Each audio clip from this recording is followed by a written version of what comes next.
बांग्लादेश की नई सरकार ने जो भारत से अकड़ दिखाकर गलतियां की है,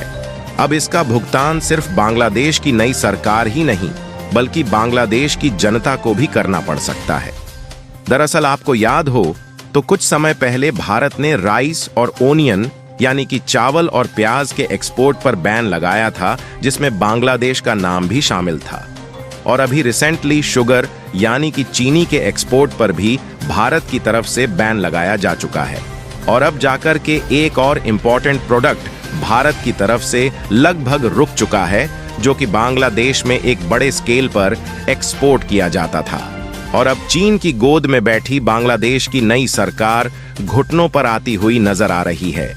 असल में देखा जाए तो साल 2024 में भारत की तरफ से एक इम्पॉर्टेंट फूड प्रोडक्ट पर बैन लगाया जाता है, लेकिन बांग्लादेश इस चीज को उस समय हल्के में लेता है। और इस रिपोर्ट में आप साफ साफ देख सकते हैं कि बांग्लादेश में जो सिचुएशन इस समय चल रही है, वहां पर पोटैटो यानी कि आलू की कीमत दिन पर दिन काफी तेजी के साथ बढ़ती जा रही है, क्योंकि एक तरीके से देखा जाए तो बांग्लादेश में पोटैटो की भारी कमी हो गई है और बांग्लादेश के बिगड़ते हालातों के कारण मार्केट की उथल पुथल थमने का नाम नहीं ले रही है। आपको बता दें कि बांग्लादेश में एक आइटम नहीं है बल्कि कई आइटम ऐसे हैं जो कि लगभग पूरी तरह से भारत के द्वारा ही एक्सपोर्ट किए जाते हैं। वहीं बांग्लादेश में बढ़ रही यह महंगाई उनकी अर्थव्यवस्था की लुंगी में इतना बड़ा छेद करेगी जिसे भरने में बांग्लादेश को कई साल लग सकते हैं।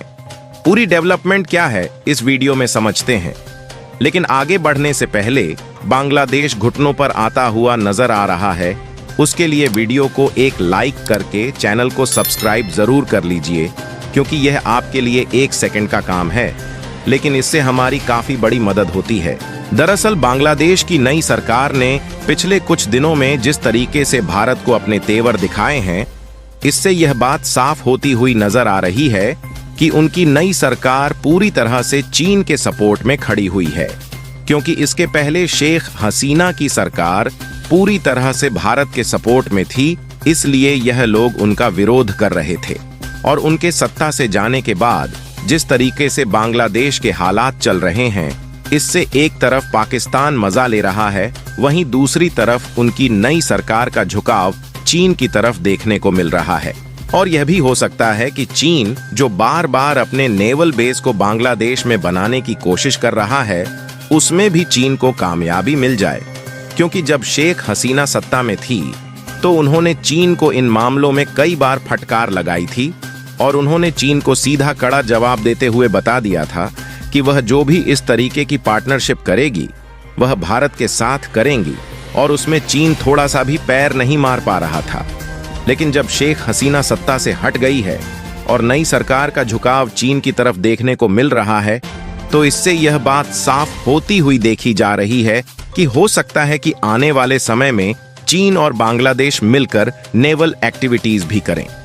इसका अंदाजा द इकोनॉमिक टाइम्स की इस कटिंग को देखकर लगा सकते हैं, जो कि हाल ही में निकल कर आ रही है, और इसमें साफ साफ बताया जा रहा है कि बांग्लादेश के जो नए होम एडवाइजर है, उनका भारत के साथ कई बार ऑलरेडी टकराव हो चुका है। और इतना ही नहीं, बल्कि भारत एक तरफ जहां बांग्लादेश में अत्याचारों और उथल पुथल के हालातों को शांत करने की कोशिश कर रहा है, वहीं इसी बीच बांग्लादेश की बीएनपी विरोधी पार्टी जो इस समय नई सरकार के रूप में सेलेक्ट की गई है, उनकी तरफ से फिर से एक बार मुद्दा गर्म किया जा चुका है। दरअसल हाल ही में खबर निकल कर आ रही है कि शेख हसीना जो कि इस समय भारत में टिकी हुई है, उन पर बीएनपी पार्टी की तरफ से कई आरोप लगाया गया है और शेख हसीना को भारत के द्वारा वापस बांग्लादेश में भेजने की बात कही जा रही है। हालांकि हालात जब तक शांत नहीं हो जाते तब तक भारत शेख हसीना को बांग्लादेश में नहीं भेज सकता। फिलहाल इन बातों से यह जाहिर हो रहा है कि बांग्लादेश की नई अंतरिम सरकार जानबूझकर भारत से रिलेशन को खराब करने पर तुली हुई है और चीन की ओर झुकती हुई देखी जा रही है। लेकिन जब बात आती है फूड सिक्योरिटी की, तो बांग्लादेश सबसे ज्यादा भारत के ऊपर डिपेंडेंट है। यहां तक कि कुछ हद तक इंपोर्ट और एक्सपोर्ट सेक्टर बांग्लादेश का भारत द्वारा मैनेज किया जाता है। और फूड को लेकर देखा जाए तो भारत बांग्लादेश का एक बहुत ही बड़ा ट्रेडिंग पार्टनर है,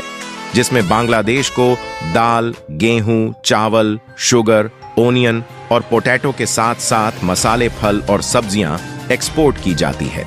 लेकिन आपको जानकर हैरानी होगी कि एक समय था जब बांग्लादेश पोटैटो का काफी अच्छा प्रोड्यूसर देश माना जाता था और वह दूसरे देशों में एक्सपोर्ट भी करता था। लेकिन पिछले कुछ सालों से बांग्लादेश की उथल-पुथल उनकी अर्थव्यवस्था को काफी ज्यादा नुकसान पहुंचाया है, जिससे बांग्लादेश में पोटैटो का प्रोडक्शन दिन पर दिन घटता जा रहा है। लेकिन वहीं दूसरी तरफ भारत में पोटैटो का प्रोडक्शन तेजी के साथ इंक्रीज हो रहा है और आज के समय में भारत पोटैटो का दूसरा सबसे बड़ा प्रोड्यूसर कंट्री बन चुका है, जिसके कारण भारत में प्रोड्यूस होने वाले पोटैटो दुनिया भर के विभिन्न देशों में एक्सपोर्ट किए जाते हैं, जिसमें खासकर भारत के द्वारा नेपाल, बांग्लादेश, भूटान, श्रीलंका जैसे अन्य पड़ोसी देश में भारत के द्वारा कम से कम प्राइस में पोटैटो का एक्सपोर्ट किया जाता है। पड़ोसी देश होने के नाते भारत से ट्रांसपोर्टेशन लागत काफी ज्यादा कम लगती है,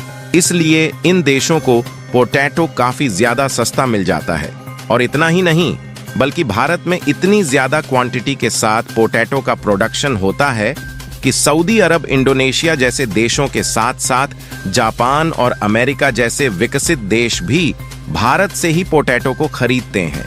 और भारत दुनिया की कुल पोटैटो का 10% हिस्सा अकेले एक्सपोर्ट करता है, जहां भारत से आलू खरीदने वाले में मिडिल ईस्ट और अफ्रीका के लगभग सभी देश शामिल है। और भारत ने ज्यादातर देशों के साथ फ्री ट्रेड एग्रीमेंट साइन कर लिया है, जिससे भारत को इन देशों में अपने फूड प्रोडक्ट एक्सपोर्ट करने के लिए ज्यादा कास्ट नहीं देना पड़ता। वैसे भी भारत का जो टोटल एक्सपोर्ट होता है, उसमें का एक बहुत छोटा हिस्सा ही बांग्लादेश में एक्सपोर्ट होता है, लेकिन इससे बांग्लादेश की काफी ज्यादा मदद हो जाती है। आपको बता दें कि बांग्लादेश में आलू की कीमत इतनी ज्यादा बढ़ चुकी है कि वहां की जनता इस समय पूरी तरह से परेशान है, क्योंकि बांग्लादेश की बाजार में आलू की कीमत लगभग दोगुनी हो चुकी है और वहां की मार्केट में पोटैटो, ओनियन की कमी देखने को मिल रही है।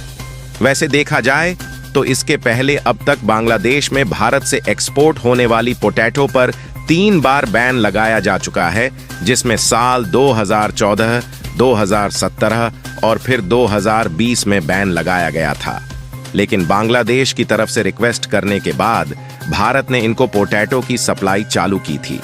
लेकिन बांग्लादेश के इन हालातों के कारण भारत की तरफ से पोटैटो के साथ अन्य सभी फूड प्रोडक्ट का एक्सपोर्ट बहुत ही कम हो चुका है। और वहीं दूसरी तरफ यूरोपीय यूनियन के इटली और जर्मनी जैसे लगभग सभी देशों में इंडियन पोटैटो की डिमांड बढ़ रही है और भारत का एक्सपोर्ट भी इंक्रीज हो रहा है, क्योंकि भारतीय पोटैटो की क्वालिटी अच्छी और दूसरे देशों की अपेक्षा सस्ती होने के कारण यूरोपीय देश भारत से ही पोटैटो को खरीदना पसंद कर रहे हैं। बाकी इन हालातों के बीच यदि बांग्लादेश के साथ भारत के रिलेशन खराब भी होते हैं और भारत से पोटैटो एक्सपोर्ट पूरी तरह से बंद हो जाता है, तब भी भारत के फूड सिक्योरिटी पर कोई भी असर नहीं पड़ेगा।